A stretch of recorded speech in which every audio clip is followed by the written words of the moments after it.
Konnichiwa, hello, happy Labor Day, everybody. I am your host, Dave Prime. You have reached episode 76 of the OG Technically Track.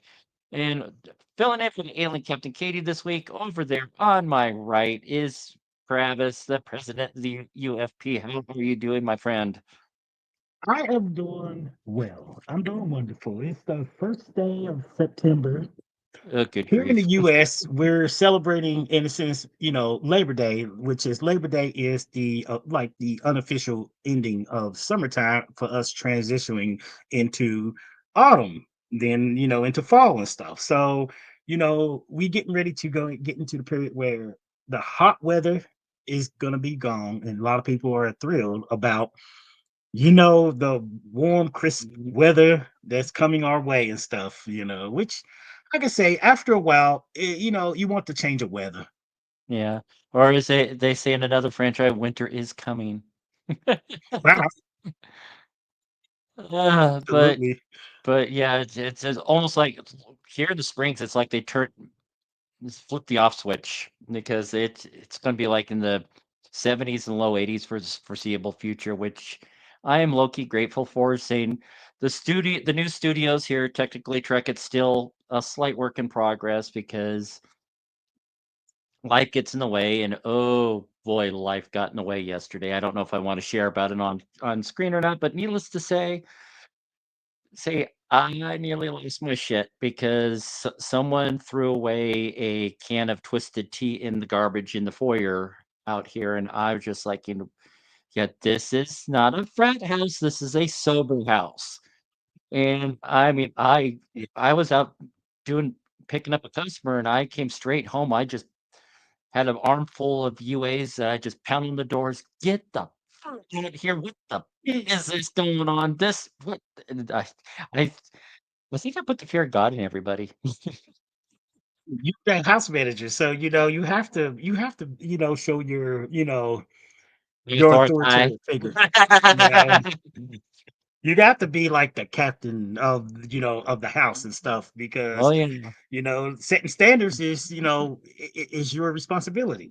But as it turns out, is a one of the newer residents, God bless his heart, he's been doing a lot of, like, cleaning up out in the alley and whatnot in front of the property, and there's a saying in the rooms of AA that you gotta keep your side of the street clean. Ah, He yeah. kept ours a little too clean, so he swept up a couple of empty cans and threw them in the trash, not thinking anything of it, but Hmm.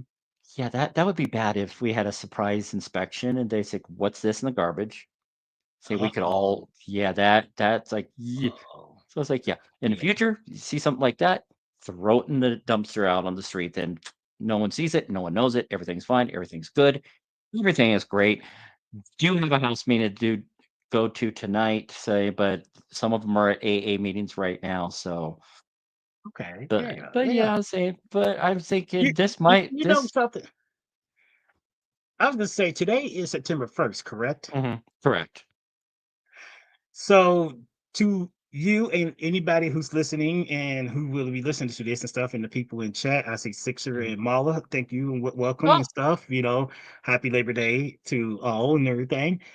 So today, you'd be surprised. I got a little fun fact about today. Not a fun fact, but I got a little fact, a historical fact about today that somebody like myself and Dave, I kind of remember. I don't know if Dave remember, but on this day in 1985, there was a gentleman named Robert Ballard.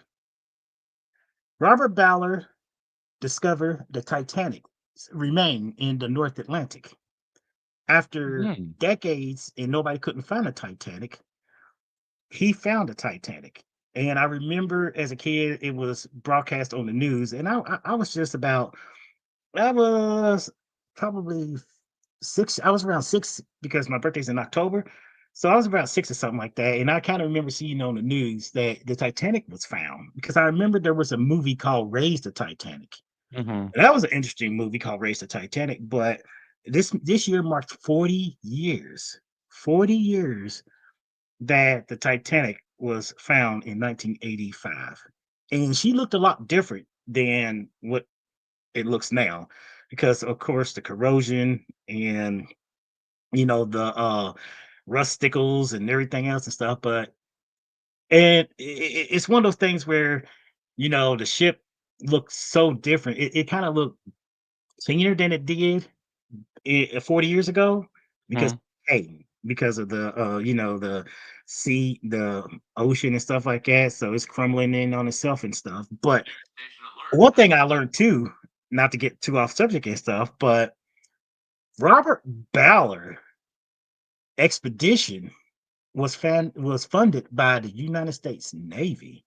They did not. Mhm. It was kept very highly secret for many decades, and it wasn't revealed until years later that the United States Navy funded his search for the Titanic, which was pretty interesting to know that the United States Navy funded his, expedition. No, and I got a little bit of trivia too that I actually got you off guard because I mean, honestly, say you mentioned said I got to watch the post credit scene. I was like, oh, there's a post credit scene, cool. And in case any of you watching didn't know about it, say watch it again. We're going to talk about it at the end of the episode, but a lot of people think Ferris Bueller's Day Off was the first movie that did any like post credit scene type of thing. But the first one was a 1966 spy spoof movie, The Silencers, starring Dean Martin, which they just totally did a spoof off of, like the James Bond will return at the end of a James Bond movie. Okay, okay. Yeah. Yeah, that stuffs me, because the first thing I thought of, because I grew up in the '80s and remember seeing, was Ferris Bueller Day Off, because that little post credit scene type thing. Hmm. But I never thought to look and double check and see, was that the first in like a movie or a TV thing where they had like a post credit scene type thing, where before then it wasn't really heard of. But wow, you got me, Dean Martin. The movie that he was in, Dean Martin. Yeah, see, now just thinking about it. See, I didn't even think of it at first, but there's a meme that kind of ties in Ferris Bueller's Day Off with Star Trek Generations when Captain Harriman's saying, "All engines full reverse," and then the car just goes crashing out of the back of.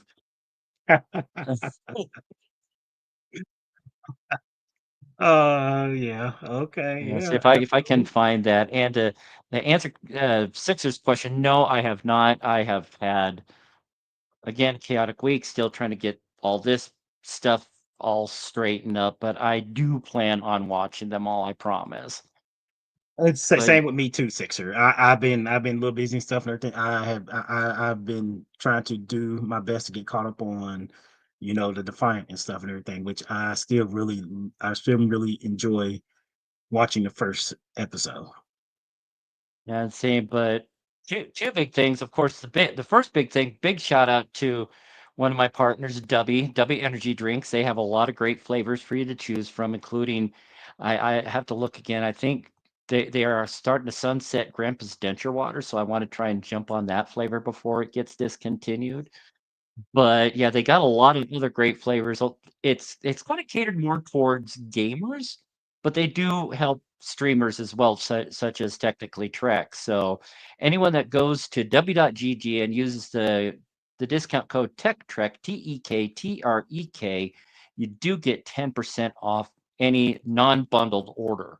So there is that. So that being said, say one thing that makes this show unique from other Star Trek podcasts, because they all have like all the talky things, and I'm pulling a Katie there, all the talky things, all the chats and whatnot. Then we read them live on the air. With Technically Trek, you can actually pop in on camera and say what you want to say live with us. Either if you're camera shy, you can just have your microphone on. That's not a problem. But I since a lot of our regulars aren't able to attend tonight, since like Katie's out of commission, uh, Phil he's with family, even though he's Canadian, he's off with family this weekend.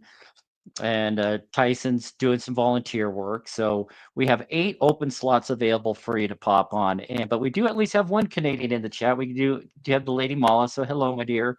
And well, you're on vacation. I mean, you're in chat, Phil, but you can't be on camera. What the heck, dude?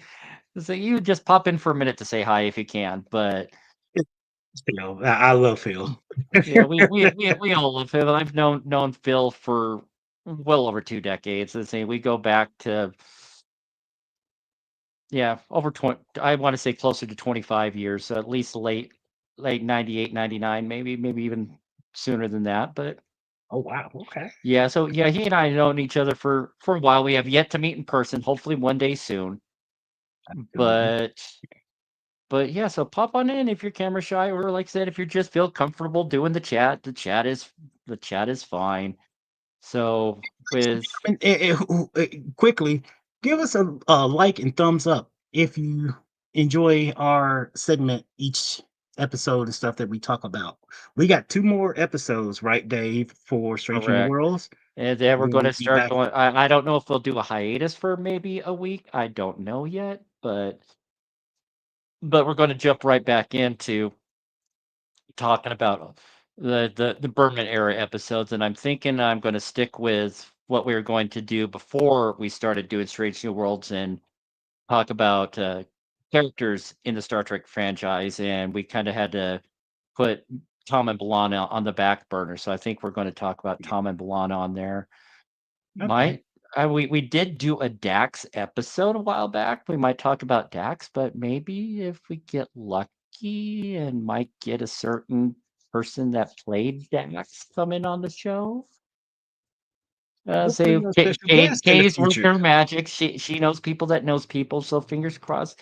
That would be freaking phenomenal if we could get someone like Nicole DeBoer on there, because not only was she, the, I knew her when she started playing Esri, but then she was in a movie like full disclosure, a lot of people, I don't do horror that well. I don't watch a lot of horror movies, but The Cube is one of the horror movies that I got to watch, and Nicole DeBoer was in it, and she did a great job in that episode in that movie. And oh my God, Phil has actually made an appearance. Hello, sir. Hey, how you doing? I'll just pop in for a few minutes. I can't be real long. The guys are like off swimming or something in the pool, and I didn't feel like Yeah, so the I didn't like weather's nice chlorine, in so out that area right now because we had Zach oh, it's beautiful. backstage earlier. He's just chilling by Oh. the river between Yeah, Ohio and yeah, he's chilling Kentucky. by the Ohio River. How's things with you, Phil? Not too bad. It's I don't know. It's just been busy. It seems like I have to work every bloody Monday, so it's just the timing's been bad. But otherwise I'm holding on okay. Well, yeah, Okay. yeah, you definitely let your hair grow on a bit there too. You I did. shaved. I I got my desperately need a cut. Yours haircut. is Oh yeah, I was trying to get this block out. I thought I'd give you a quick. The guys locked the door. I'll give you a quick look at the view out here. But yeah. So whoops. We lost Phil for a It was minute and so. stuff. Okay. It was. Oh, Oh. lost me. There we go. hello. I was So trying to. outstanding. You dropped the signal. I was trying to. This is normally the skiing slopes out here in Mm, the winter, but right anyways, on. yeah, we got a Wow. nice area out here. So Well, Absolutely. since your time is finite, what are some of your thoughts of this episode, or did you get a chance to watch this episode? yeah, I did. I did. I didn't know there was a post-credit scene though. Until Travis messaged me and told me. So I don't know about it. I'm gonna have to when I get home. I'll have to rewatch the Yeah, episode. yeah, I because had. I knew looking at the run time for the episode, I knew something was up, but I didn't Mhm. think that was it. And thinking, but it's Okay. it's Patton Oswalt and Ethan Peck. That's all. The Okay. only spoiler I'll All give. right. I'll have to go home and check. But But You're going. yeah, You're going. You're going to be laughing. That's what I'm going to say. I'm okay. going to let everybody know the post credit scene is going to make you laugh. yeah, It and is I going to All think make right. you. It's going to Okay. make you laugh. yeah, and I sent I three texts to Travis after I watched it. It's like, oh my God. said, "I take it that you caught up with where I was at and everything." The post credit scene. He said, "Yes," Yeah. and I just busted out laughing. I was just like, "Oh." Okay. And you know what? I never see that in Star Trek, but it was just so hilarious. It was Okay. just, it's just so random that they would do that. It was like, where did this come from? You know? I mean, it just kind of it just put a big smile off. Even though I've All been right. a critic of Star Trek, uh, Strange New World and the new stuff in Star Trek, there's still stuff about Star Trek that can make me laugh. Guys, yeah. Like the engineer Palia. She still can make me laugh with Oh, with some of the things she said in this particular episode. I was like, oh no, goodness, if this see, doesn't bring back Star Trek 4. I think she was Uh-huh. low key getting off on that inoculation, even though nothing happened to her. Well, she said what she meant was what she say because I remember Kirk said it about Spock about trying LSD in the 60s and then in the Oh, the 90s. yes. Then Yeah. last Thursday, or By the way, I just found this out, and maybe I'm trying to remember, Dave, if maybe you mentioned this back in February, and I just don't remember. I didn't know that in Star Trek 4, and I don't want to go too far off topic here, but it's the technically wo- Trek. the woman who when Chekhov is looking for the nuclear Hmm. vessels, and the woman stops and says, "Oh, I think it's across the bay in Alameda." Hmm. And she kind of became famous for a little while for the woman that just popped on. I didn't know she just passed away in February. Oh no. I had Really? no idea until I read that. Yeah, I heard she had just Uh, passed away. There isn't a lot on it, or to say other than it said it passed from natural causes. But I had just found that out, and I thought, oh no, because she was being like invited to conventions as guests. Mm. And like a Yeah, lot of so those like little shorts on say, did you know in Star Trek 4, blah blah blah. yeah, And they've been talking about her a lot Y- lately because the only reason why she was in that movie is because her car got towed when they had yes, because they were shooting a scene. because they were And to shooting the pay movie. and to pay for the ticket, she's got a bit part in the And movie. John is an extra. Yeah. you know what? It's so funny that stuff like that can really, something bad happened to her actually turned around to have a good effect, the cause and Mm, effect, and it turned out to be a yeah. positive and then Okay. for she's part of Star Trek lore in the sense Star Mhm. Trek lore and stuff and everything else when it comes to people who have seen Star Trek 4. And now that you mentioned that she passed away and stuff, it's unfortunate and sad to hear, It is, but yeah. I mean, I'm glad that she became just a few words, and she just became this kind of Took off funny, more. Yeah. like, yeah. Oh man. Yeah, Oh, wow. I but was yeah, sad to hear that. talking about Pelia again though, they're talking about the 60s and the 90s and just did a Mm. just went to Pike's like, and he just left her hanging, and she's like, and he's just Oh. yeah. A joke in this, there was a lot of joke in this Mhm. particular episode and stuff and Oh everything yes. because Yeah. they started off heading to it was a shore leave. They Hmm. was heading to planet shore leave, and then they had to make a detour to fix a nuclear reactor, Yeah. you know Oh yeah, Yeah, and they which that's had is kind of where to like a prime directive, not prime directive situation, and it's just station like right. the loophole. no They refer to it loophole. as the loophole. Right. Yeah, yeah, yeah. They refer to it as the loophole because the Vulcans, made contact with them first before the Federation and Right. stuff and everything, before all the rules and stuff and everything. I like that, but the whole thing, it really what got me in a sense when they gave the shots or the injection, I should say, to the members of the Way Party. One thing that kind of annoyed me was when they was out of frame and they was going through their changes and looked like they was going through and stuff like that, like, oh, they're metamorphosis, whatever.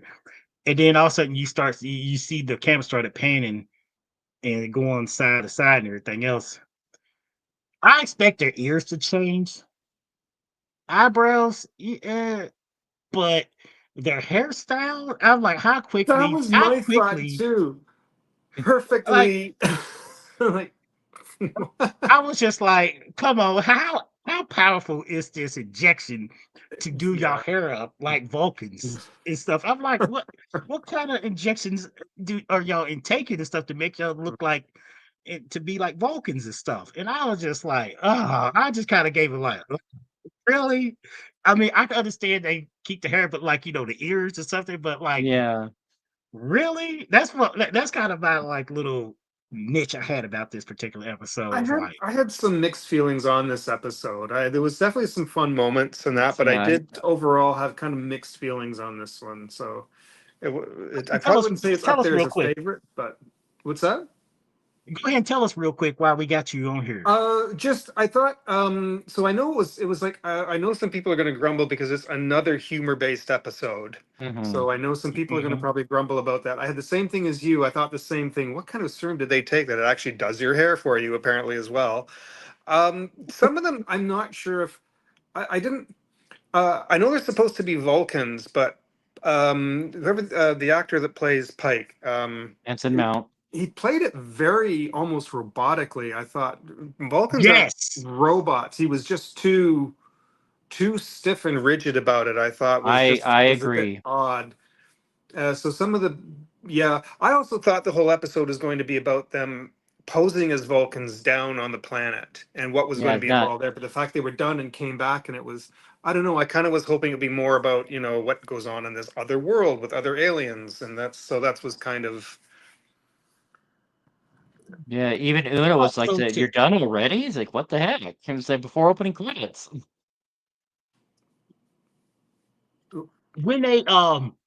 when they was going to the planet and they was going through their mm, change when they went through their change and stuff like that, mm, I guess it enhances their perspective on logic, and they became more Vulcan. And right, the humor that they kept, you could see from what we see, the humor, and not the humor, but the jab that they keep throwing at Spock about him mm, being half Vulcan and half human. And they basically use logic to basically said he shouldn't be part of the away team because he is half human. yeah, And they point out, all the little technical aspects about his half human part being a handicap in the system. That's what I like to say is a handicap and everything else. And you could tell it annoyed Spock. He was frustrated and yeah, annoyed that these humans who got transferred into Vulcans had a more understanding grasp in a sense of using logic, to their advantage. And they used it in a way where they were, and Katie was here, smug, arrogant, pricks and stuff and everything. And they made them really come off as arrogant, smug pricks and stuff and everything else. I hmm, mean, they was really sharp in their, superiority complex about the things that others did not right, comprehend and stuff. And it was really interesting, like you said, Dave, about how the captain came off almost robotically. Yeah, yeah. and you I noticed know that I right think right off the bat with the I opening think they credit, just played. like space, the final frontier. It's like Um, my skin crawled just a little bit with that, See, to be my honest. my thought is too is, and I don't know, what's involved with the serum that they took, but for a Vulcan to be a Vulcan also took I mean, from birth, they are immediately trained. They go through a lifelong training process to hmm suppress their emotions and to develop their intelligence. And this serum just kind of does it like that. So I know it's the future and all that, and I had to kind of wonder like how really what does this really do to you, and are the effects long lasting, and does it like what? So yeah, it was and it like kind of left me scratching my head on some of that. So. on that same Yeah, same note, Phil, was I was a little stumped too, in a sense where they really, in a sense, show us about, like, Vulcans, and how the Vulcan brain works versus how human works. How human brain works. Like Spock, he's half human, he half Vulcan. So you look at it like that. They kind of threw out some jabs at him at being half human, and about like the criticism, like we seen over the course of different Star Trek, about like uh half. I don't want to use that word, but like a half breed species, like a Vulcan and a human being, and Vulcans view you know humans in a not so pleasant way. There are some Vulcans who look at humans as why would we want to mate with anybody that's kind of inferior to us when it Yeah. comes to logic and stuff and everything. And I look at They it kind like of look this. down their noses a little bit. Yeah. Really. And Yeah. then I look at it in the general. I was like, you know what? I took a step back and I was like, say if this was real world, let's put ourselves in the real world applicant and everything else. We humans, we are humans.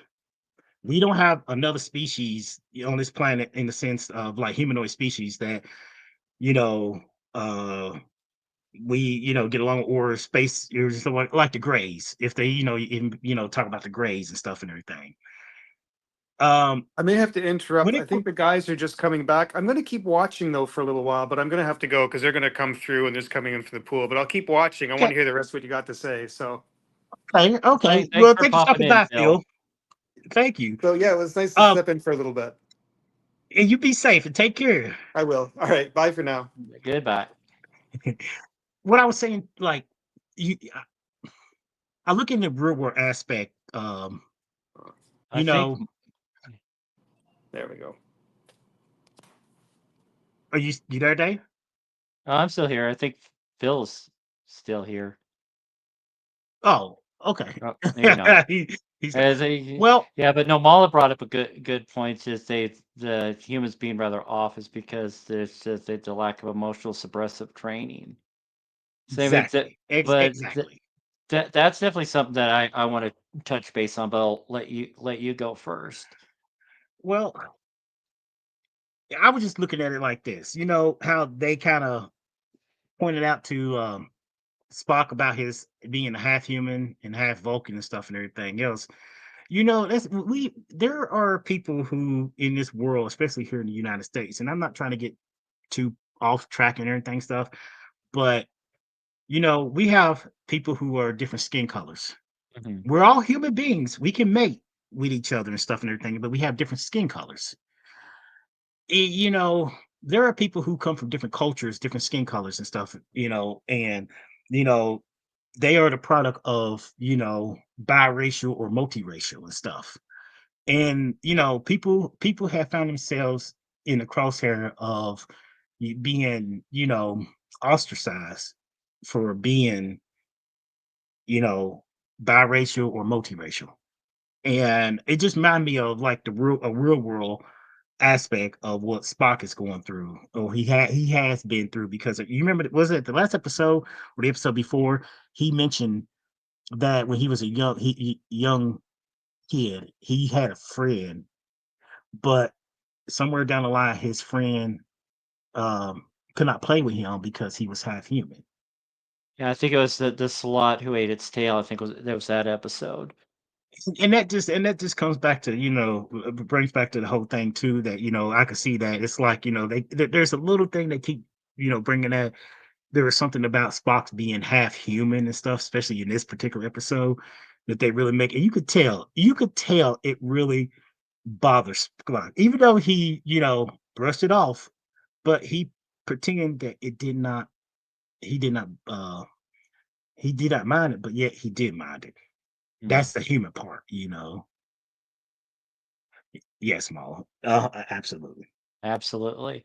And say Absolutely. say I just popped you on Sixer. I don't know if you're going to say anything, but you're just lurking. But appreciate you lurking nonetheless, despite the Sixer, being your from welcome, the room. welcome. He's lurking. Okay, okay, okay. But But yeah, Mala, yeah, you made the comment. I was trying to look at my notes where I wrote it down that they actually went there with that. There's like one line in the episode, the human with the inappropriate hair.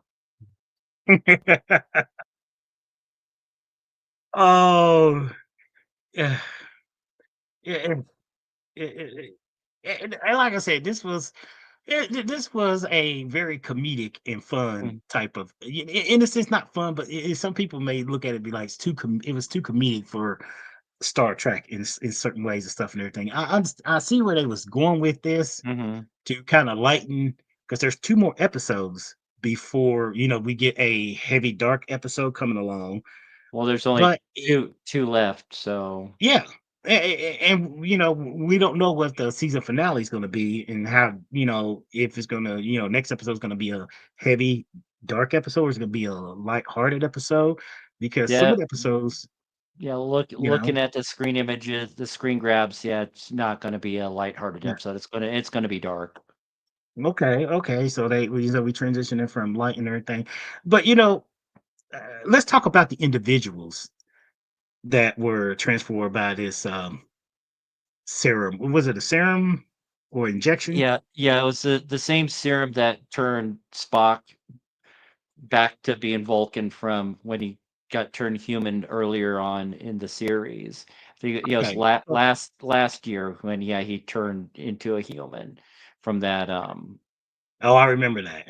yeah, Oh, I can't remember the details of the episode. I didn't think of looking back at it, but yeah, they beamed away. They left his Vulcan parts behind, and say, "Don't snake when Sam left a dirty cup on the conference room table." Oi, oi, oi! Yeah, I he did remember he not. ate a lot of bacon. He ate a lot of bacon. Oh yes, he say, "Ooh, I what was this?" like, the worst kind of meat to eat is bacon. No, no, no. You want to try beef instead of, pork. But I know how people like bacon out there. Don't hate me. I'm just not a bacon eater. Yeah, yeah, I do bacon on occasion, and if it is, it's a turkey bacon, but slightly healthier bacon. Yeah, yeah, But, but, You know mala, what the got worst are me? the best. I love mala. We all love Can you hear mala. me? Yeah, we can hear you Can you now. guys hear Yes, me? yes, we can hear you, Sixer. Oh, sorry, I'm using my phone at the moment. I turn my PC off, so You're I'm the on my third person phone. too, because first we had Zach was on his phone, and then Phil was on his phone, and you were the third Yeah. one. So we appreciate you stopping by. Well, I said I turned my PC off because I'm in a lot of pain at the moment. So I thought I can't sleep at the moment, so I thought I'd just probably quickly say hello, see how everyone's doing. We're doing. So I just said Appreciate it was popping only. in nonetheless. Yeah, it's like, yeah, Katie's not feeling well. She's dealing with some Hmm. pretty nasty migraines and apparently a black eye as well. So she's definitely Ooh. has a story to share next Mine's week. the ankle. So Mm. mine's ankle. Remember I told you I'm waiting for surgery on that one. So I am in a lot of pain. And I'm dosed up on coldable and everything at the moment. So yeah, and it looks yeah. like that Travis's responses to Maul is going under my name. Say that So wasn't yeah, me. I'm on the That's the phone at the moment. what's that? So at the moment I'm using the phone. It's all good. That's like that just shows that there's multiple ways of joining live in the conversation. So it's like with Sixer on the line, so we still got 7 slots available. We got at least 15 people watching live through StreamYard. So there's plenty of space for people that want to hop in and say hi. But Absolutely, going, and give us a like and subscribe, everybody. oh You can yes. come and, join us live, just like Sixer and stuff, and chat. We enjoy the live participation whenever we are on. Oh yes, and but it's like going back to the early part of the episode, is saying, of course, the Enterprise was the only ship within range to be able to avert the nuclear calamity in time. Saying so, the As Vulcans they always, could show up, they won't show up in time. Say we're it. So it wouldn't be a Star Trek it, episode otherwise. it just happens to. It's just as always a day. Every one of these episodes is only the Enterprise is always in range. Many of Hmm. the others, but it's always the Enterprise. It's always the Enterprise. To a planet for shore leave. They was Hmm. going to a planet for shore leave. They had a 3-day shore leave. set up, and they had to divert to a planet to keep it from going. Well, bits and pieces of it from nuclear meltdown. But it started off. I didn't think that Way mission was going to go that fast. I mean, I it don't was think like, anybody did. I mean, the Joseph, the doctor, he was still in the transporting room with Spock, and Scotty. They was just in the transporting room. It's just like, wait, this reminded me of the episode um, where Voyager sent the doctor down to the planet that time was moving rapidly and Yeah, I know stuff what and you mean. everything. Yeah. And it was just like you count 1, 2, 3, 4, 5, and then they beamed him back up. It kind of almost reminded me of that because it was so fast. It was like, how did they do this repair in such a quick time and stuff and everything? But Mm. let's get back to Blink of an eye. That was the episode. the blink of an eye. It Get back to the part where we talk about paleo, where she got the serum, but of course, where she's not human, it didn't work on her.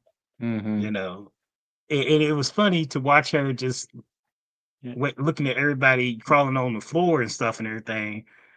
She was like, Oh, What did she say? She said I, something on the line of, um, I think she said poop. She's just well, like, she said, "Look like everybody's having a good time or something. I wish I'd be able to enjoy, what they're experiencing and stuff." You know, I mean, I don't think that's the part where she mentioned taking LSD in the '60s and in the Mhm. '90s. That Yeah, was like, oh, that just Yes. and Yeah. she's like last Tuesday, last Thursday, and it's like, whoa. I was like, wait. What did she say? Did she just say LSD? If we are we gonna have a throwback No, no, to no. Star Trek 4? Get it right. It's not LSD. It's LDS. Exactly. Oh, And LD. Mom's just saying it's just like the LSD in the 60s and the 90s. Oh, in the But '90s, it was ecstasy in the '90s. Mm. yeah, yeah, It even made a yeah. song about called it Ebenezer Good. He's a good. Mm. He's a good. Ebenezer's good. But It was. like Go ahead, Dave. I was just saying, going back to the early in the episode when when La'an and Una were just small talking, and then Spock wants to join in. It's like, nope, nope, nope. Say we're good, and saying, It, that episode, well, that particular scene, I should say, it was so funny because they both have some like they both was asking each other very personal questions and stuff and everything, and they were deflecting, and yeah, Spock wanted to sit down, but she did not want him to, and then when he went to go sit by himself, it just cracked me up in a it sense. just the little napkin flip, but it's just like, oh, You'd be like, you wonder about Vulcans. Of course, he's half Vulcan and stuff, but like, their mannerism when it comes to eating. Look, Phil. yeah, but But they're go ahead. I'm sorry, Dave. no, you go ahead. Oh, I was just gonna say, w- we have observed Vulcan mannerism when it comes to eating and stuff and everything, and No. it was pretty interesting Oh, hey, man. to see. Hey, there you are. It was pretty interesting to see, you know, how this kind of spot portrays in that way when he's by himself. It was pretty interesting to see, they got that little thing about like how Ethan Peck, will be if he's not like on like somebody filming him and stuff and everything. But it was a pretty interesting to know in when it comes to that type of walking mannerism, eating by yourself and everything. Because I mean, in on Voyager we seen Tuvok, he eat by himself, but he's kind of stoic when it comes to eating by himself. He has a stoicism and privacy. And then I remember Nidux used to bug the shit out of him and stuff. But it was, I'm not getting too off topic, but that was just kind of interesting to see that. But go ahead, Dave. I forget what I was going to say now. I'm so sorry. Travis is fine. Travis is One fine. ADHD squirrel train gets derailed, but no, there is one. I mean, there's quite a few scenes in this entire episode. It's like peak trek, peak trek, peak trek. And I say that little napkin flip at the beginning, that's like peak trek right there. Um, the bit when Battelle came to Pike's quarters and he was like doing secondary cleaning, and this is where closed captioning can make the scene even more hilarious because as he's like doing the cleaning, it put little brackets rhythmic scrubbing. That I got that impregnant scrubbing. It was like, let's not get too, with that said, because we're on Pike and Patel. So he mentioned to her, because in Star Trek lore, we all know this in Star Trek lore, and to anybody who's watching and stuff, Vulcans have a very enhanced sense of smell. Mm-hmm. Apparently, Oh, we humans can give off a very, unique odor to the Vulcans. mm-hmm. And apparently they use a nose numbing spray to, mask our odors and stuff and everything Mm-hmm. that we give off and stuff. But he was really direct when he mentioned to her about, you know, body odor, not just body odor, but odor in general, about human beings and odor. And I was just thinking about the whole cleaning process, and what he mentioned too about that is just like they're getting ready, because I guess her former commanding officer, who was the Vulcan, was that the Vulcan Judge Advocate General? Mm-hmm. She was trying to get her old job back with him and stuff, and it was just hilarious to see that particular scene where he was doing all them cleaning. He had that little vacuum in his hand. Yeah. He had that little vacuum and stuff, and she kind of seemed annoyed. He would like just turn it off and be like, what is your deal with all this cleaning and stuff and everything? But I thought it was just hilarious to no end, because they went back to that, and that's another little trope that they go back to is, to Paul in Star Trek Enterprise. She mentioned that in the first episode, uh, Enterprise, about, we as humans, we give off a unique smell and odor. Even though What, what, we could what clean did ourselves, we could take showers or whatever stuff and everything else, we what can, did I say? You you said, know, "All right, I already had a bath. I already had a bath." we give off a unique smell. The Vulcan, they keep it. They keep it. They don't say pungent, but when Vulcans interpret in Star Trek universe, when they interpret human smell, they just say it's very noticeable. That's how they put it. And I had noticed that, for a long time, that's how they write our smell as humans and Vulcans and stuff and everything. That's a pretty little, throwback to, you know, Well, Star Trek lore. and it's just that's not the only episode that was brought up. The Voyager episode Body and Soul, when Kim and Seven were held, and then Seven inhibited by the doctors, he's like, "What's that smell?" And then it's Harry Kim, you. Harry Kim, Yeah, yep, Harry Kim. He said, "I've been working all day. I haven't had a shower and stuff." And then he said, "Well, Seven smells, like delicious or whatever Ruby it smells." Rose. Yeah, so but I was like, okay, you know what? Granted, we humans can give off sometimes pungent smells and stuff and everything, but that don't mean that we don't take showers and baths and stuff and everything else. But I guess even though we clean ourselves, Vulcans' nose are really sensitive. You would think both the male and female, but I guess females have a more heightened sense of smell when it comes to their senses and stuff. The males can smell too and everything, but I guess Vulcan females are more sensitive to our smells and stuff. But it's a little trope I said. I like that about this particular episode because it's like, y'all going back to that. Okay. Okay. And then the whole cleaning thing too, cleaning up the area and stuff and everything. And I was like, is this really Yeah, happening? sure. And there's like two big callbacks to like previous seasons, previous episodes, like previous series.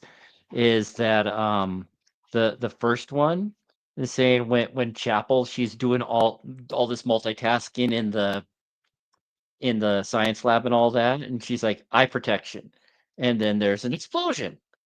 Say totally from season two, those old scientists from Strange New Worlds when Boimler and Spock were trying to get that Create the Heronium. yeah, I know what you mean, to get the portal going.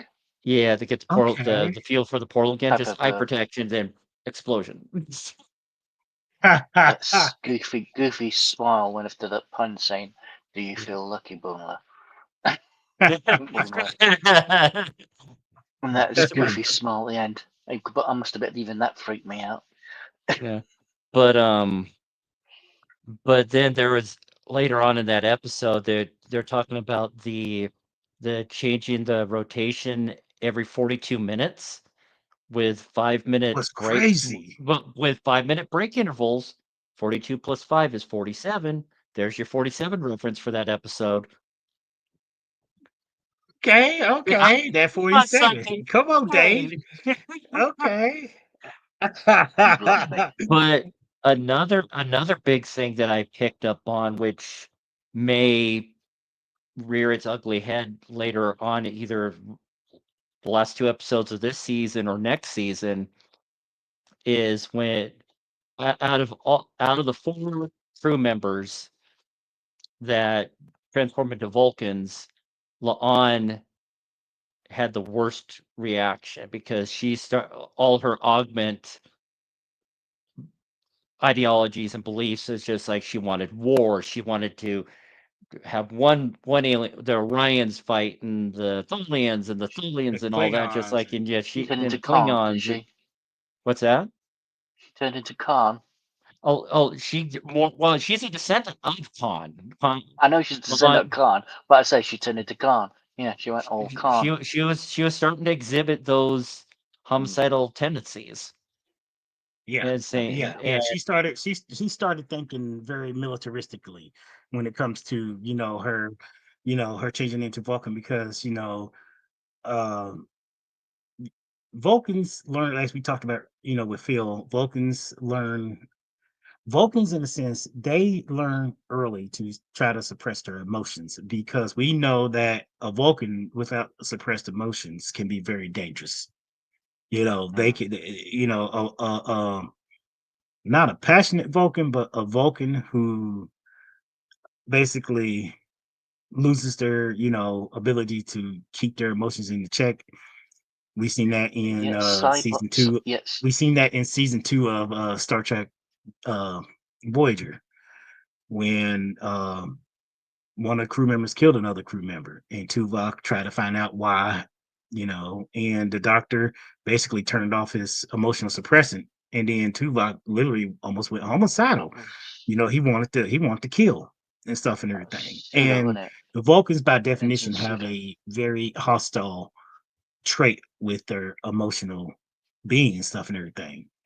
Now, couple that with in this particular episode, human beings who learn to control their emotions in a sense, who we don't suppress our emotion, but we don't act upon them most of the time, end up getting a Vulcan way of understanding the world or the universe as a Vulcan was the seed. And it brings them into a perspective of, oh my God, you know, I could never thought how it is to be a Vulcan because I spent I'm a human being, but now that I'm a Vulcan because of some medical, some not medical, but some sort of way of changing the human being into a pure Vulcan and stuff. Not so much pure, but like almost a pure Vulcan. you get an understanding of walking, as they say, as the old saying go, until you understand somebody, you need to walk in their shoes first. Walk a And mile in these their human shoes. Yep. beings, and these human beings walked in walking shoes to understand what walking is. But in Lanon's case, she had those like she was a little different than that. And even when and we didn't bring it up yet, A but lot of bug went DNA, James wasn't it? Kirk beamed the boy. James Kirk beamed the boy because the ferret was still under repairs and stuff, and he wanted to spend time with his brother, but his brother was already gone on shore leave. It was kind of interesting to see him and Scotty interact with each other. And then Hmm. they interacted with Lenon. I'm glad they kept an eye on Lenon because it was like there was something up with her. And even Kirk kind of seen that. It was like, wait, what are you talking about? You and it was one of those things where what's going on with these people? What is going on and everything else. And it makes you wonder too, just if not saying this, but we talking in Star Trek and we talking, the Star Trek world and everything else. My goodness, if focus actually existed for us and stuff and everything else, it would be almost really hard to interact with a species like them based on how we seen other Vulcans act and stuff and everything else because they're smugness, arrogant, I mean, they are intelligent and stuff and everything, and they will quickly tell you, how intelligent they are compared to you and stuff. And Dave, don't forget about the little meeting they had in Pelio's quarters. Oh yes, that I wrote that down. It's we're not conspiring, we're lightly plotting. Mhm. I like how they met in her quarters Yeah. because what they say, her quarters is basically off the grid. Hmm. It's off the grid of the ship. And it started thinking to me, I'm like, okay, this lady has lived for a long time and she used to work off the grid of the ship. And it's like that kind of remind me. I wish Tyson was here so I could mention this, but that kind of threw me back a loop where here in the US, I don't know if anybody here who's in the US and stuff, but watching, there was a guy named Ted Kaczynski. He was a genius. He went to Harvard Well, he was crazy. and Crazy genius. he was basically known for many many years as the Unabomber. He sent bombs through the mail from 1978 all the way till he got caught in Early the 90s, I want to say. I think it was the mid 90s, 95, 96, something like that. His own Nearly brother three turned him decades. in. Yeah. Yeah. So this guy, he lived. Just make a real quick story in the comparison. He lived off in the woods or somewhere in Montana. He didn't. He hated technology. Apparently, from what years later, that they tried to divulge about his manifesto and stuff.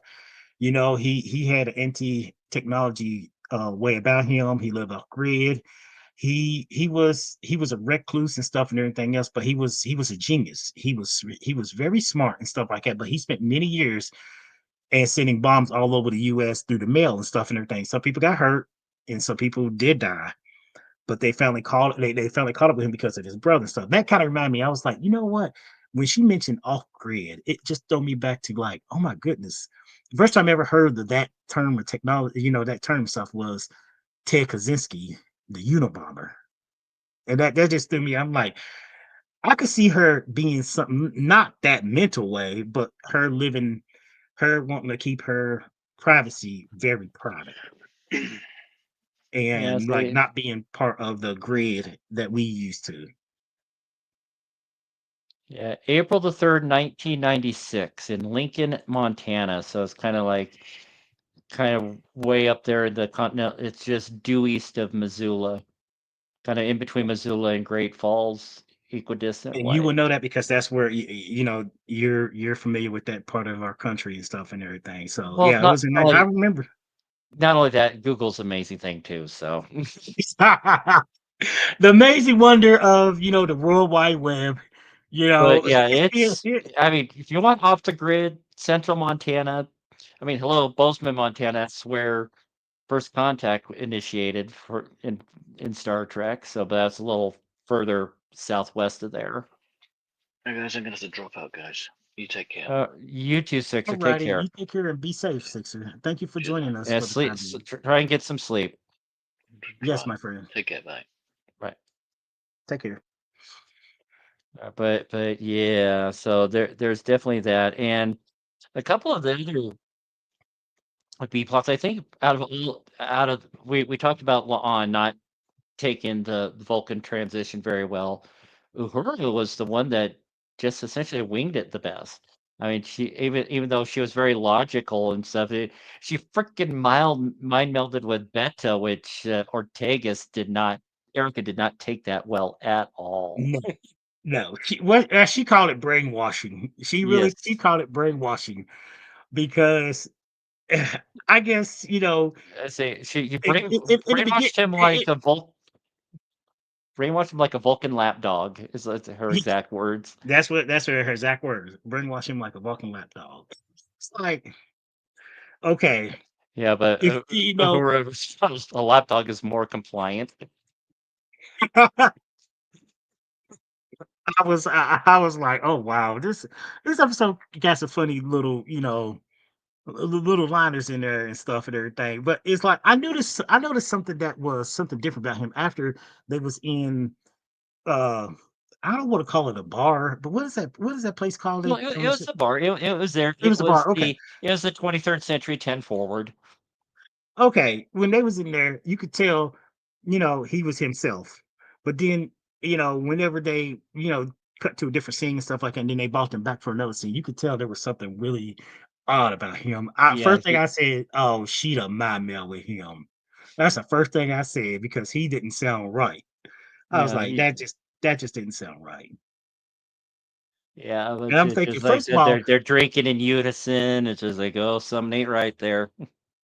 no, it's not right, But okay, this is the kind of thing too about that particular scene, and I mean, I'm just nitpicking it, and I guess other people will see too. I don't want to sound like I'm very nitpicky at little things and stuff, but I noticed this. So Vulcans have to be trained to mind meld. They can do it, but an untrained melder Mhm. can do harm to both themselves and the individual. Yeah, and the Enterprise actually touched base on that when that one Vulcan melded with T'Pol. They weren't like fully like trained on how to do it right, and she was suffering some side effects from that. And that's getting back to Enterprise when they was in the fourth season where they was Picard, not Picard, but Archer was on Vulcan and Mhm. Tucker took the Enterprise to Andorian to warn them about the Vulcans, was planning an invasion. Well, he had Sarek's Katra inside his mind and stuff and everything Mm. else. So he learned. He Not said Sarek, Sirach. Sirach. Mhm. He learned I guess he learned something from Sirach about his about mind melding and stuff and everything Mhm. else. So that actually came into play when the episode where Dr. Phlox ended up getting kidnapped about the augment and stuff about the Klingons, basically trying to, perfect augments themselves and stuff. So I remember uh Hoshi was with Dr. Phlox, but she got knocked out, but she overheard what they said, but she couldn't remember. And Archer said to Paul, a good way of retrieving those, memories is to do a mind meld. And he kind of walked her through it in a sense, even though he was human, he learned from, Sirach about how to mind meld properly. Even though she never done it before, under his guidance, she was able to mind meld for the first time with no training. Now, let's go back to this episode. You know, Uhura didn't have no training. Mm-mm. Yes, she had, Vulcan, stuff like that and whatnot, but that kind of threw me for a loop in the sense where, Vulcans are trained into mind meld, but yet they just bypass everything and just be like, oh yeah, let's just go ahead Yeah. and just like, these novice humans that got transformed into Vulcans. It's like, and that's where I said when I seen Beto, he's basically a Vulcan lapdog. I was like, Yeah. how does she pull that off?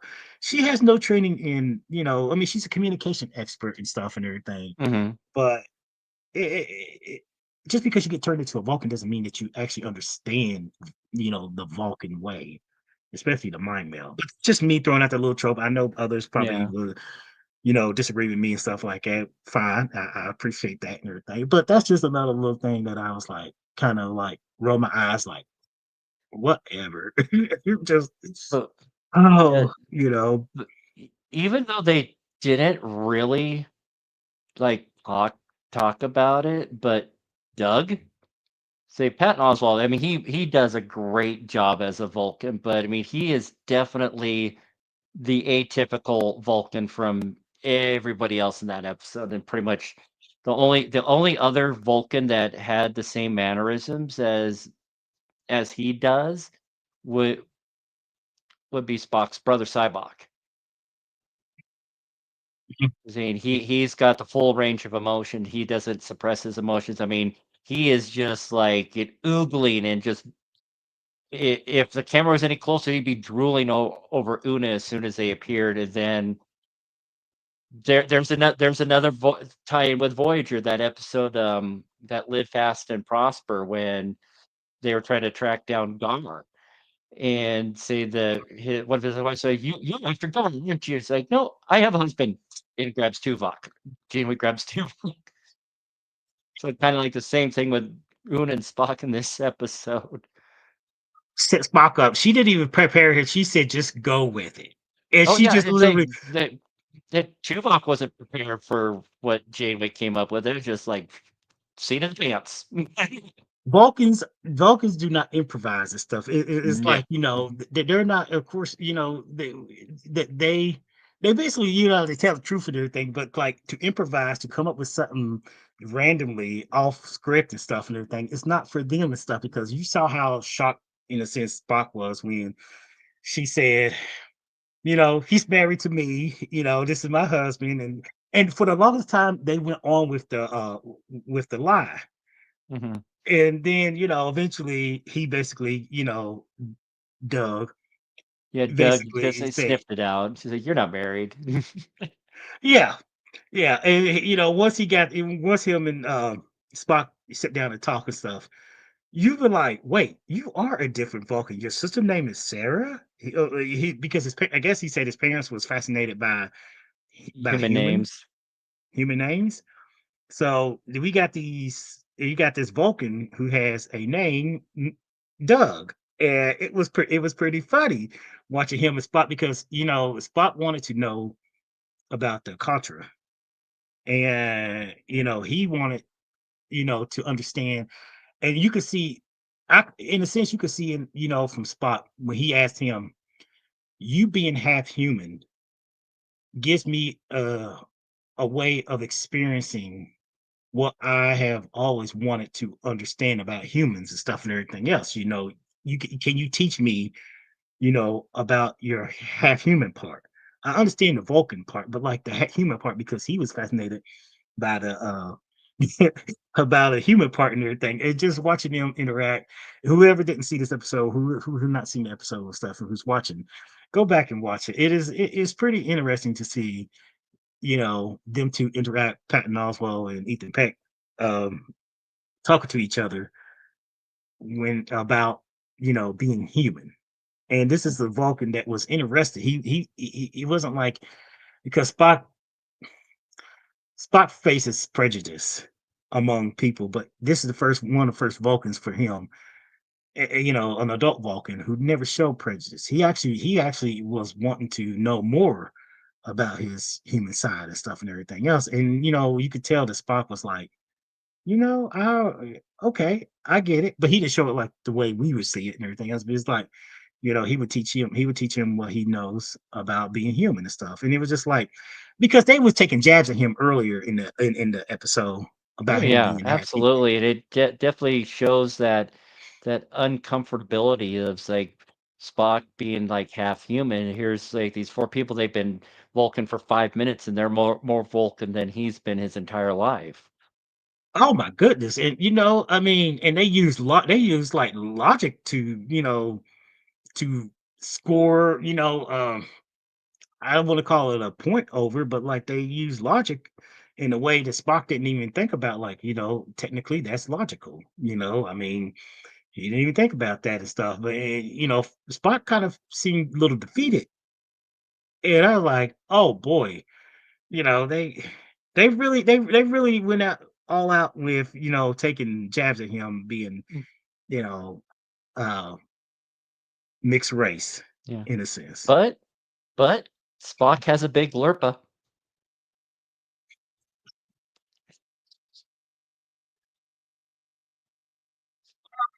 Goodness, a big lurper. I forgot about that. A big lurper. That was one of the things I wrote down there. They talk about lurpas, and it's like, oh god, they go, oh, he's got a big lurpa. It's like, yeah, giggity giggity goo. Where's Tyson? Oh man, it's like Tyson, and when it was like, oh man, is that what we calling it now? You know. It is what it is. Say, Oh boy. humans have big Johnsons. Vulcans have big lurpas. Oh boy. It's like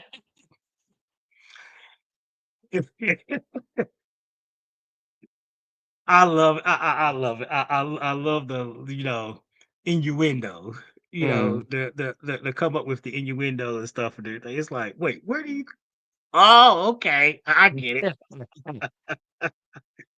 Oh goodness, But yeah, my but brain's jumping all around my notes right now. But we were talking about the Uhura and Beto drinking, and when Erica was talking to them, and then when they both left, she's like, "What the hell is that?" She's like genuinely confused.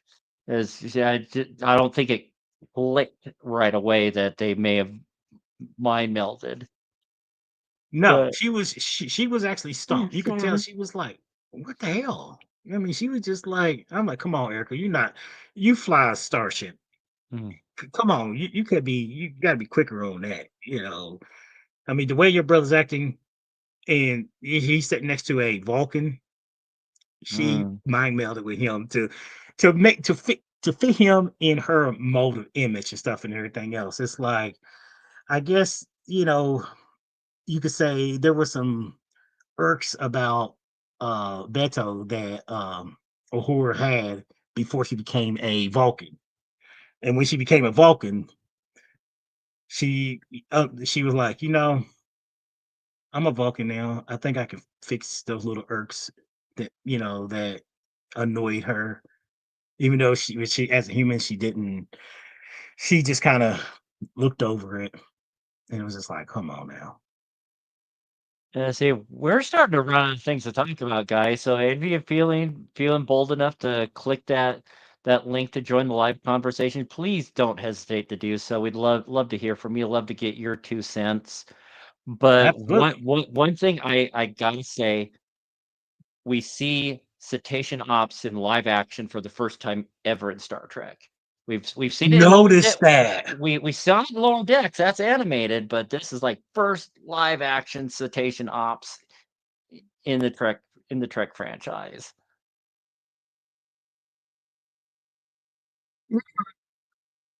When they all changed back, they was able to get them to change because they basically said, they can't force them to change back. They have to wanting to change back to humans and stuff due to being a human and everything. And Lana was the last person, Yeah, the and she was the cheese factor in the choreography in that those last few minutes is like I was like, oh my god, it's like yeah, exactly. sorry, I was like, what am I watching? I was just like, what is this?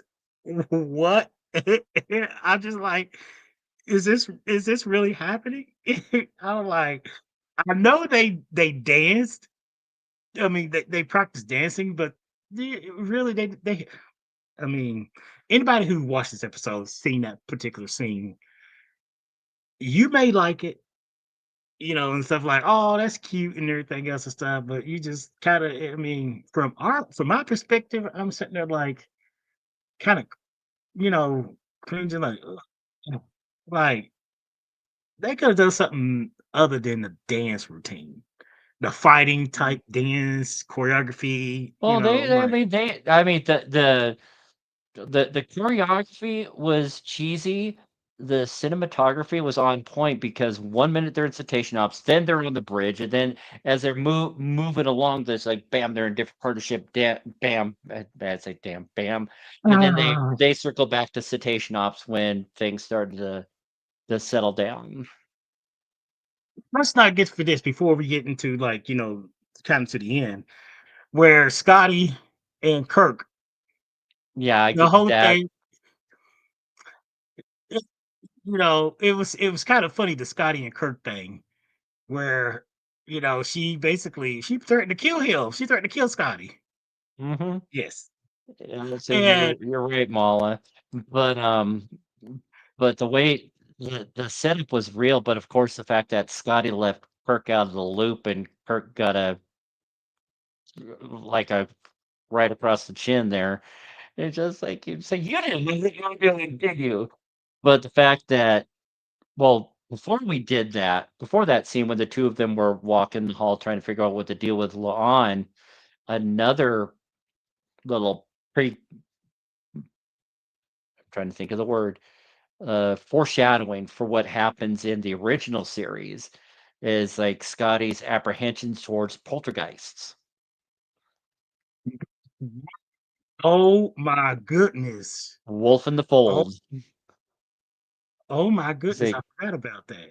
yeah, Katie would be just like, "Oh, Dave, of course you had to mention that." But it's like I was right. It's like, "Oh yeah," so it's like it's not the first time Scotty's encountered a poltergeist. This is the first time that we've seen it canon wise, but timeline wise, not canon wise, but yes, and so Scotty has a true apprehension towards the paranormal.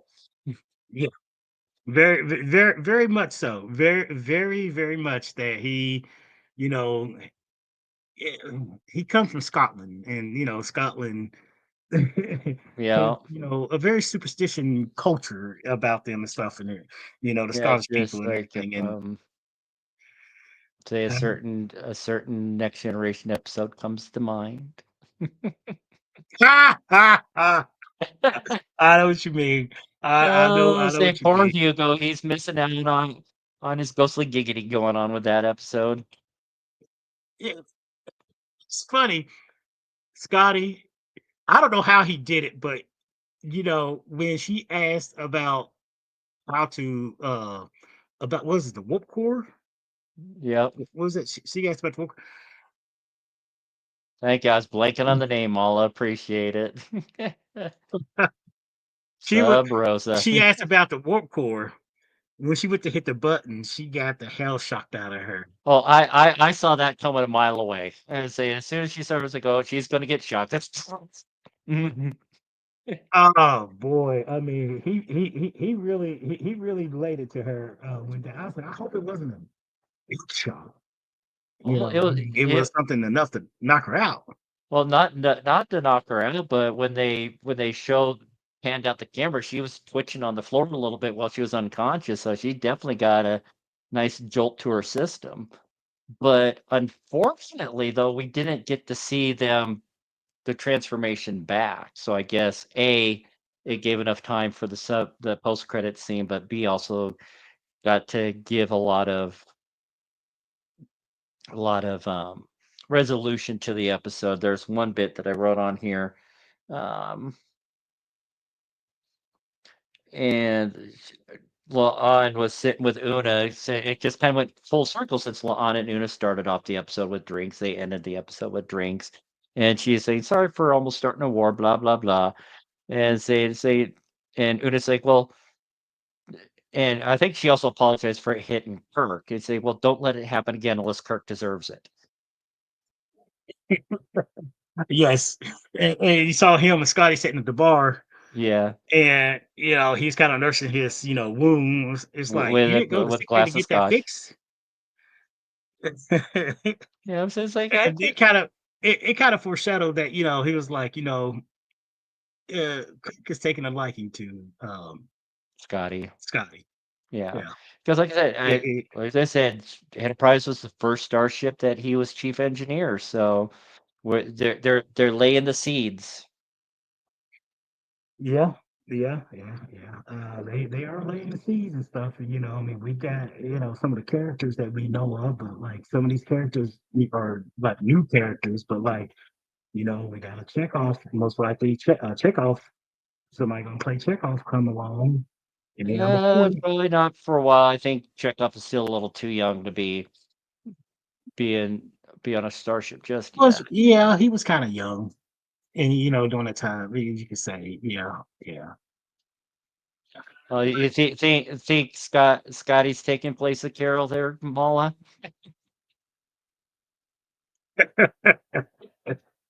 But Oh, we you want to talk kind about of the post credit scene?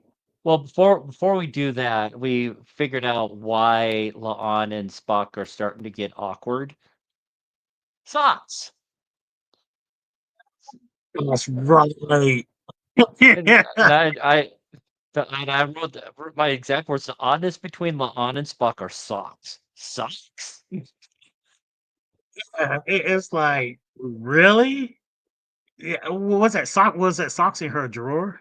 Socks in her drawer. Yep, he put his socks in her drawer, and they're clean socks, not dirty socks. They're clean Yeah, socks. yeah, yeah. That's something. It's like, wow.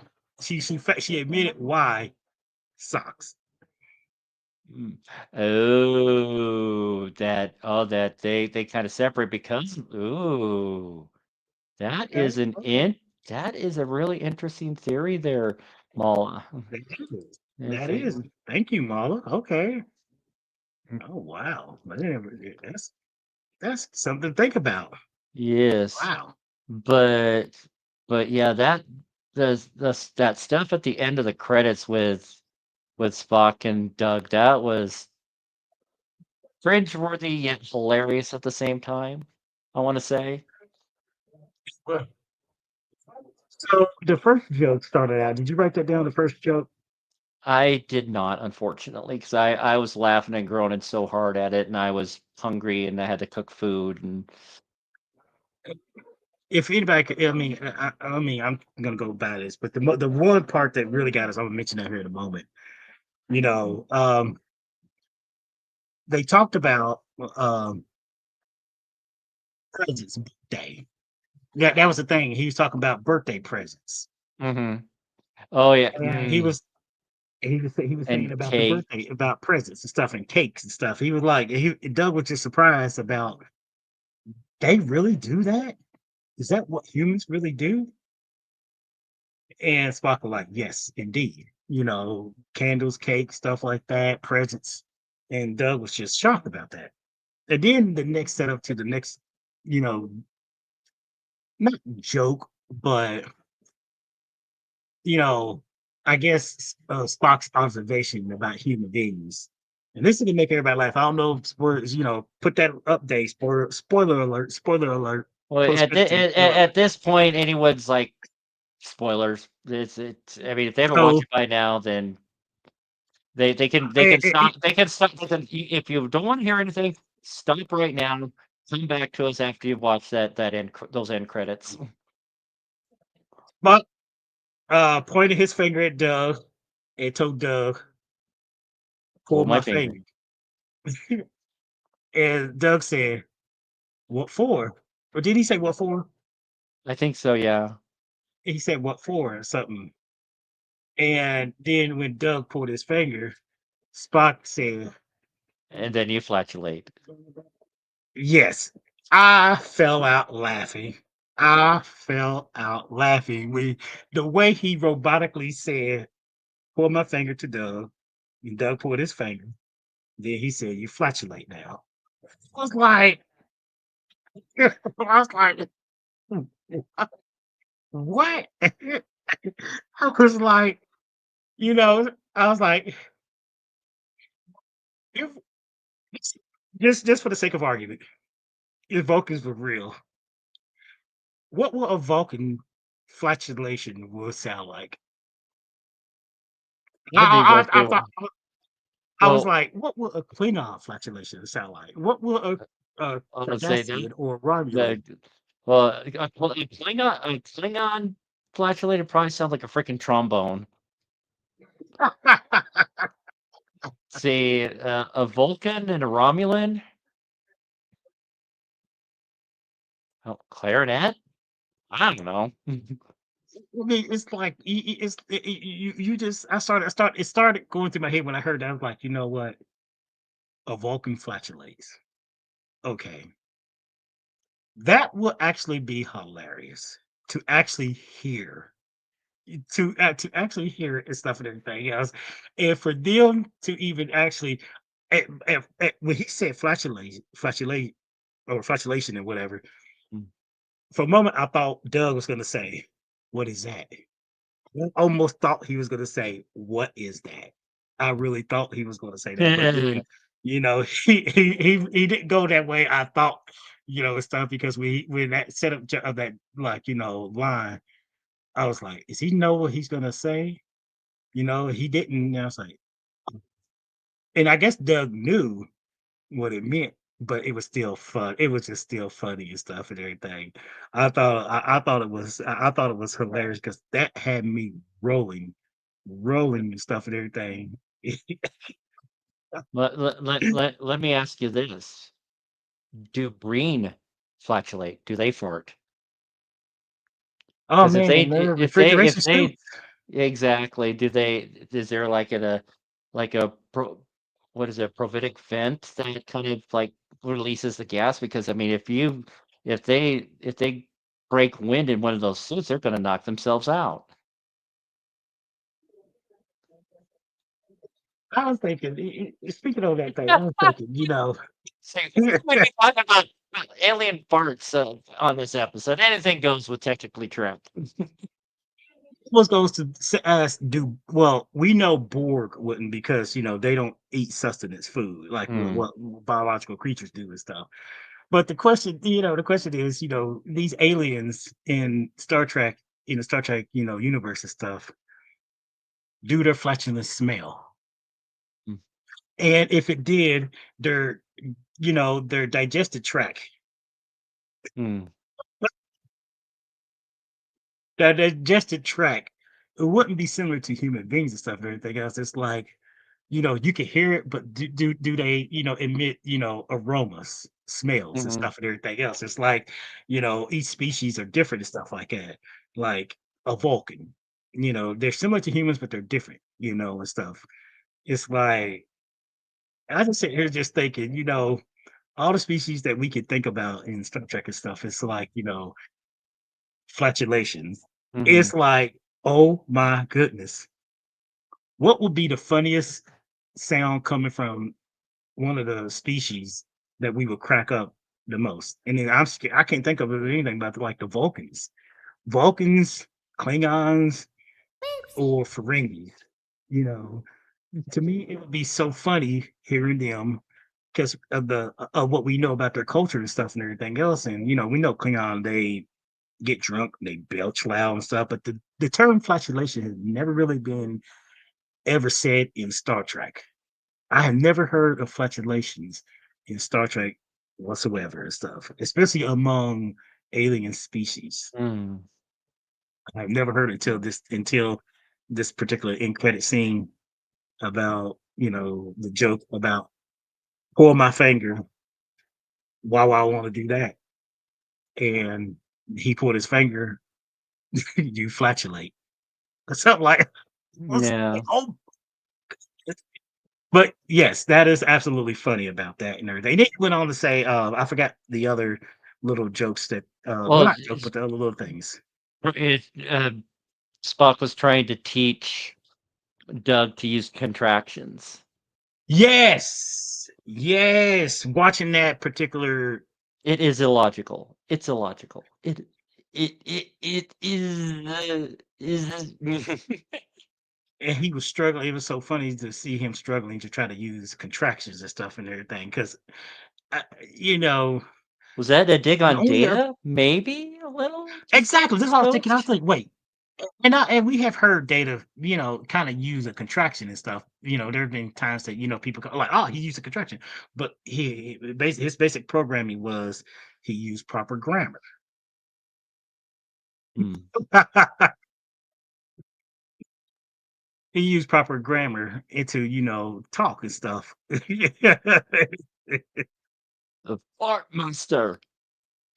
Oh, Oh, oh, could you imagine like being on the bridge of the Enterprise and everybody at the control stations and stuff, and all of a sudden you hear somebody just, I mean, you got the noises of of the bridge and stuff and everything, but somebody had one of those loud trombones or something, or or eh, well, there is an episode. Someone dubbed it over. It's the Price from Next Generation.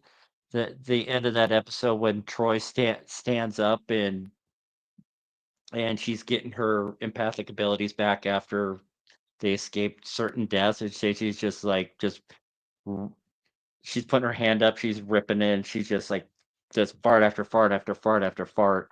And just like, oh, and of course Riker's just standing there smiling and just they have environmental controls and stuff like that. It's like, how yeah, do they, environmental you controls if can you don't only do so much in that case. it's like, how do you disperse the gas?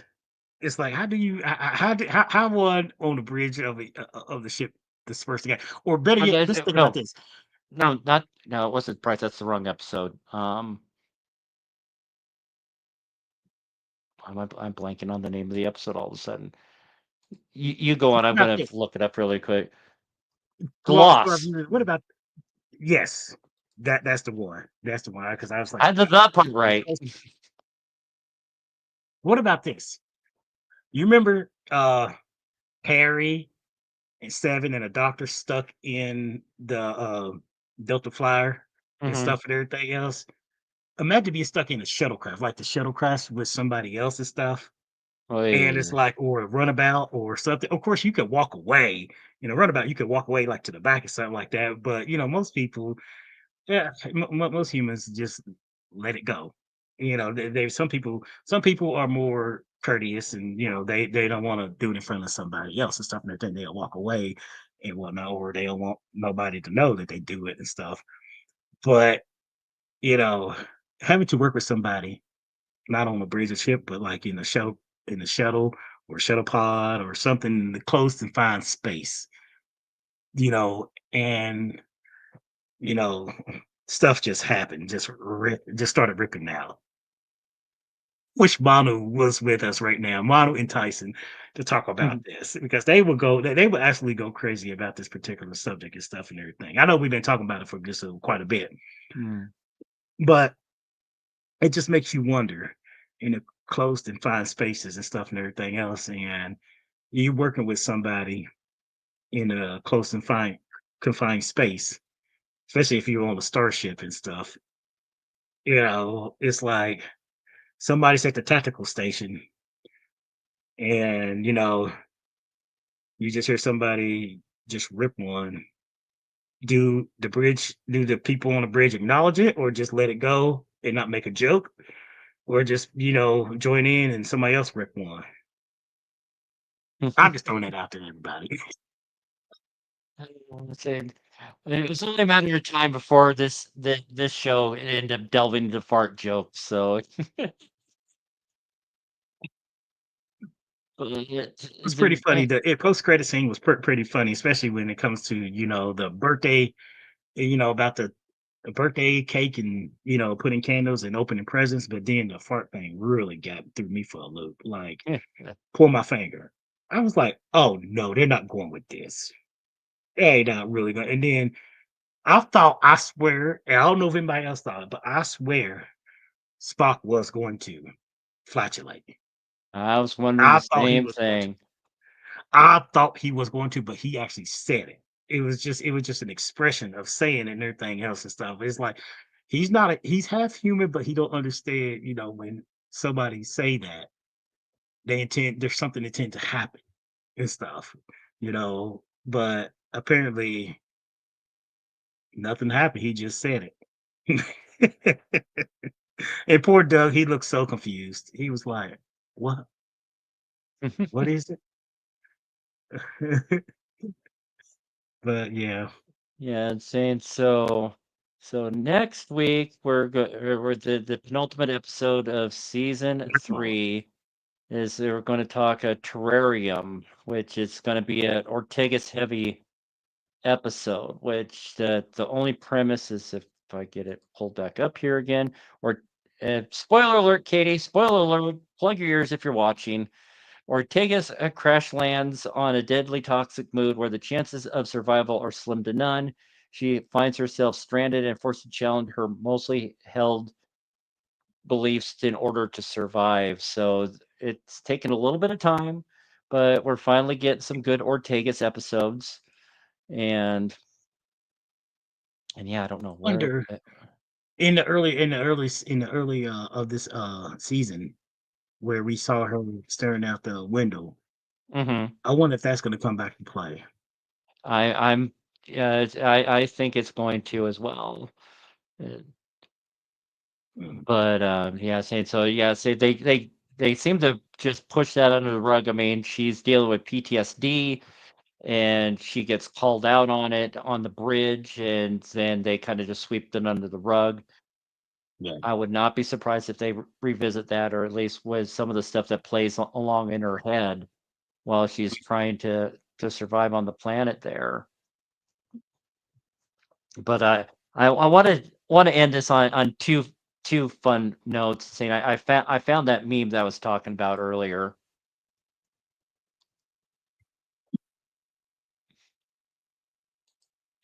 Oh, oh yes. Yeah, but let's see what's